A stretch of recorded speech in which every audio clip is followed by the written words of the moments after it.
Hey guys, I'm Dov, and today I'm back with more Total War Warhammer 2 multiplayer. Today we've got a replay from Lotus Moon, the legend himself. He's taking the Dark Elves up against a Vampire Coast opponent, so let's get to it. We've got Malekith up on Seraphon here, a line of Bleak Swords, Corsairs, Witch Elves, looks like some Dread Spears as well, a couple of units of Shades. So a nice, well-balanced army here. We've got a couple of Vanguard units scattered around. Looks like Slaanesh Harvesters and a unit of regular Dark Riders. As for the Vampire Coast, Noctilus up front. We've got Deck Droppers, a whole line of Zombies. No surprises there. Zombie pole arms in the back. 3 units of Morn Ghouls. And for some reason I was thinking that Creative Assembly, didn't they say in the patch notes that they removed Terror from the regular Morn Ghouls? If so, that is completely false. We've also got the Black Spot, 2 more regular handgun mobs, and that pretty much rounds it out for the Vampire Coast. You can see they are already popping off some shots here. Noctilus pressuring some of those Shades. We do have some Hounds scattered around in Vanguard as well, which is pretty decent. Dark Elves pretty frequently will go mass bolt throwers in this matchup. At least I see it regularly. But here, these Deck Droppers probably going to want to start focusing on Malekith. Using Noctilus to go after the Shades is a pretty good play in my opinion. He's good at counter, infantry skirmish fire. Because his spread shot will just blow through a unit of infantry at long range, he can do a lot of damage to these Shades as long as he can maintain line of sight.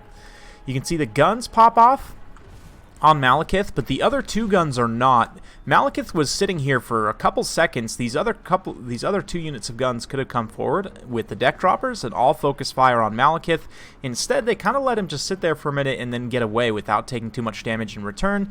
You can see the guns are now starting to focus fire on some of these Corsairs and other units, which is obviously a pretty good play. The Witch Elves are also going to be a good focus fire target there, so you can see the concave of zombie guns opens up to do just that, all cross-firing onto those Witch Elves. We do get a Manticore summon from the Beast Sorceress there up in the air. It's going to come back and try and interrupt some of these guns. Meanwhile, in the frontline engagement, Corsairs will cut through deckhand mobs pretty efficiently. We do have some of the Morn Ghouls coming forward, though. You can see the Dark Elf calves sweeping up and around the side here, trying to pull these Morn Ghouls out of position. A very nice Gaze of Malice does a ton of damage to those guns there, and you can see, again, just real quick, let's pop it into slow motion and have a look at what's happening. You can see all of these guns are still focused on those Witch Elves and have been for several seconds, whereas Malekith has come in range, landed, and is even going after Count Noctilus. And the Vampire Coast player, when you're playing a defensive gunline faction like Vampire Coast, you need to be on point with your targeting priority, and right now, all of these guns could be targeting Malekith and doing a ton of damage to him, whereas instead they're kind of maneuvering different places, focus firing. Finally, we start to see some guns focus on Malekith, and you can see how quickly the damage comes in there. Also, a little bit of a mistake, in my opinion, to throw the Feral Manticore directly to the Black Spot because of their anti-large AP. May have been a little bit more efficient to go after this one that's almost crumbling already, but, hey, who am I to criticize? Looks like we're going to get an excellent Soul Stealer here. This is going to catch all these Morn Ghouls plus Noctilus, giving Malekith a little bit more HP breathing room there. Not a ton at the end of the day, but Manticore comes down. Has done some really good damage to the Black Spot, don't get me wrong, but, they were able to do some good damage in return. Meanwhile, Malekith is still taking some heat. These gunnery mobs here, this is a summoned mobs. They don't actually have good AP, but they can do volume of fire damage. Yeah, looks like the Dark Riders here getting chased off by guns. The Morn Ghouls are going to be a pretty difficult task for the Dark Elves to cut through. That being said, you can see a lot of zombies in the front line are pretty much gone. Shades coming in to start dropping some fire. The Morn Ghouls are going to be a good target for the Shades to go after, even though they don't have the most armor in the world. You just generally want to try and deal with them with ranged if you can. The Slaanesh Harvesters also will do decently well here with their good melee attack and the lack of armor on the Morn Ghouls. Unfortunately, they do get terrified away there, but they were able to get some good damage done on those Morn Ghouls. Another really good Gaze of Malice here, cutting through a ton of those zombie guns. A few of them were summoned, but both those summons just took a ton of damage there. You can see Malekith getting pretty low on HP, though, and again, if there had been some initial focus fire earlier on in the battle, potentially Malekith might have gone down, but the Vampire Coast player has done a great job of keeping his guns alive. You can see this handgun mob still alive, and this handgun mob still alive. The Black Spot, unfortunately, are crumbling in the center, but you know, they definitely got put into a little bit of a rough situation. They haven't been able to extricate themselves since that Manticore dived in. So, you know, maybe that was the right call at the end of the day. Over here, these last zombies crumble away, freeing up the Corsairs and the Bleak Swords to rush in. The Witch Elves finally get terrified away. They had been fighting in there for quite some time, considering the damage that they took on that initial approach. But, yeah, again, a little bit of a misplay on targeting priority here. These deck droppers could totally just fly over and start shooting Malekith in the face. Instead, they're using their shots to go after different units. I mean, granted, Slaanesh Harvesters are a pretty expensive unit, but again, if you can finish off Malekith here, the balance of power is pretty heavily in the Vampire Coast's favor. If he could finish off Malekith, he could probably trigger critical army losses, get a mass terror out at the very least, be able to push a bunch of units off the field. But instead, the you know, handguns flying around, focusing on different targets, trying to stay out of range, which makes sense. But at the same time, you really need to try and finish off Malekith if you can. Looks like Noctilus going to be pulling back a little bit here. You could probably go after these Shades.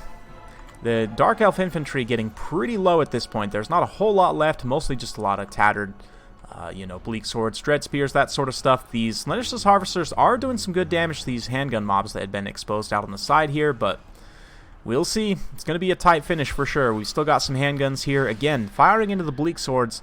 Malekith is right on the edge of the range, so you might want to just give the order and follow him out there. You can see the deck droppers finally come over and do start dropping some shots on Malekith here, and it does some pretty good damage. Looks like Noctilus is going to use his bombardment again on Malekith, so again, little tips and taps here, but had the priority targeting been a little bit better earlier on, Malekith probably wouldn't have even been alive at this point.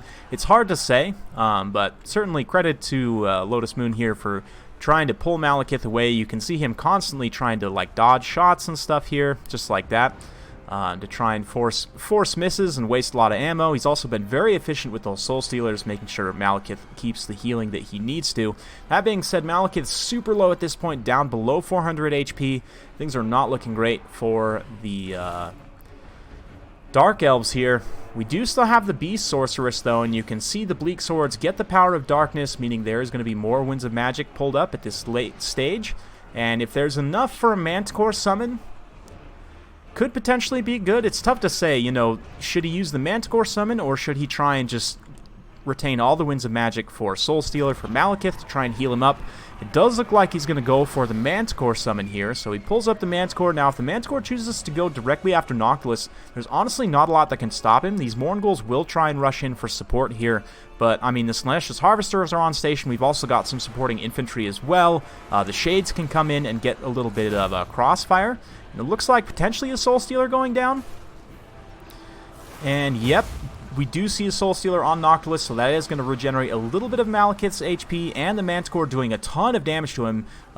He's just really not great at fighting single entity monsters in combat like this, and this is how Lotus Moon could get back into this game. Over here you can see these Slaanesh Harvesters combined with the Sorceress are able to shut down these guns and keep them from firing at Malekith in the air. Meanwhile, the handguns only have one more volley. They are going to drop it on Malekith here in just a second, and then rush into combat with him. And with Noctilus going down, you can see a wild swing on the balance of power suddenly into the Dark Elves' favor, and that's going to be game. With Malekith and the Manticore finishing off the deck droppers, all that remains is these Mournguls, and they're going to get charged by the Slaanesh Harvesters here. Their leadership just won't hold out. They're going to absolutely just crumble away, and that'll be game. So a very close game, well played to both players. Hope you guys enjoyed watching that one. Yeah, credit to Hubert for keeping his backline alive despite the pressure from Lotus Moon here. Yeah, the guns were able to get some good damage done. Again, though, I think just a little bit of better target priority early on in the battle with targeting Malekith in that initial phase. He might have been able to finish him off later in the game. Then again, if Malekith had taken a bunch of damage, then Lotus Moon likely would have played it a little bit differently. Maybe wouldn't have played as aggressively with him or focused more on the Soul Stealers. You know, it's tough to say what the outcome of the battle would have been, but certainly in that situation, you need to be aware of any time that, you know, a big expensive target like Malekith is in range, you just focus everything on him, especially if it's your opponent's Lord. In terms of the rest of the army breakdown, you can see tons of kills across the board for the Bleak Swords and Dread Spears, Corsairs, to be expected. The Shades able to get an XP chevron here. 119 kills on the Slaanesh Harvesters. 99 for Nocti Boy himself, of course, still crazy strong. Mournguls all racked up quite a few kills, just wrecking through the Dark Elf infantry. And Deck Droppers able to get some good damage on Malekith, but ultimately, you know, they didn't finish him off, which was a big pain. Same thing with the guns here. Able to get some good initial damage in, but yeah, just not quite enough at the end of the day to finish him off, which was ultimately, in my view, the deciding point in the battle. But let me know your guys' thoughts in the comments down below. Hopefully you guys enjoyed watching that. If you do like this sort of content, be sure to like, subscribe, and hit that bell notification button, so every time I upload a new video, you'll be notified. I'll have a link down in the description below to Lotus Moon's Twitch. For those of you guys who want to go watch him, definitely recommend. He's a very, very good player, so give him a watch, and we'll see you next time.